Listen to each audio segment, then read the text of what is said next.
have a own mind setup. தேவனுடைய ராஜ்யத்தை சுய நீதினால தேடக்கூடாது. தேவனுடைய ராஜ்யத்தை தேவ நீதினால தேடணும். அப்படி நாம தேவ நீதியோட தேவ ராஜ்யத்தை நம்ம தேடும் பொழுது தேவனுடைய ராஜ்யம் நம்மளுடைய வாழ்க்கையில காணப்படுகிற அநீதியான காரியங்களை நீதியாக மாற்றி நியாயத்தை விசாரித்து விசேஷமாய் நடத்துகிறவர் தான் தேவன். சுயநீதினா என்ன? சுயநீதினா என்ன? ஞாயிற்றுக்கிழமை ஆராதனை என்று தெரிந்தும் வராமல் இருப்பாங்க. It's a own comfortable. ஆராதனை நடக்கும். அவங்களுக்கு என்ன, ஆத்மாக்கள் வந்தா போதும், அவங்க வச்சிருப்பாங்க ஒரு ஒழுங்குமுறைகள். ஆண்டவர் அவங்க இஷ்டத்துக்கு தேடணுமா?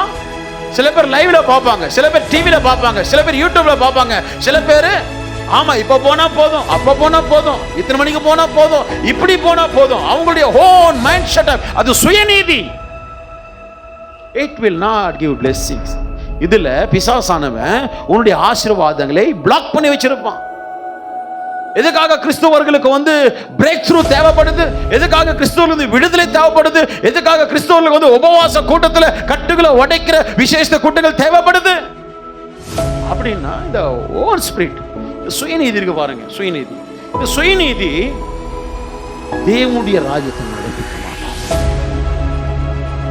தேவனுடைய ராஜ்யம் பேச்சில, தேவனுடைய ராஜ்யம் தாவீது சொல்லுகிறார். மாசம் வாக்குத்தத்தம் அதுதான். இந்த மாசம் வாக்குத்தத்தம் கர்த்தர் என்னை காக்கிறவர். Just imagine yourself, just close your eyes and imagine. கண்களை மூடி கொஞ்சம் யோசிங்க. பரலோகத்தின் தேவனானவர் என்னை காக்கிறவர், என் வலது பரிசுத்திலே எனக்கு நிழலா இருக்கிறார்.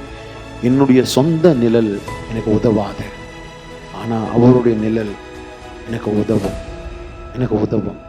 அதனால தான் தாவீது சொல்றாரு, என் பிராண பகைஞர்களை, என்னுடைய துன்மார்கரை, எனக்கு விரோதம் துன்மார்கரை அவனுடைய சட்டைகள் நெல்லுக்குள்ள வர, சட்டைகள் நெல்லுக்குள்ள வர தாவீது சொல்லுகிறார்.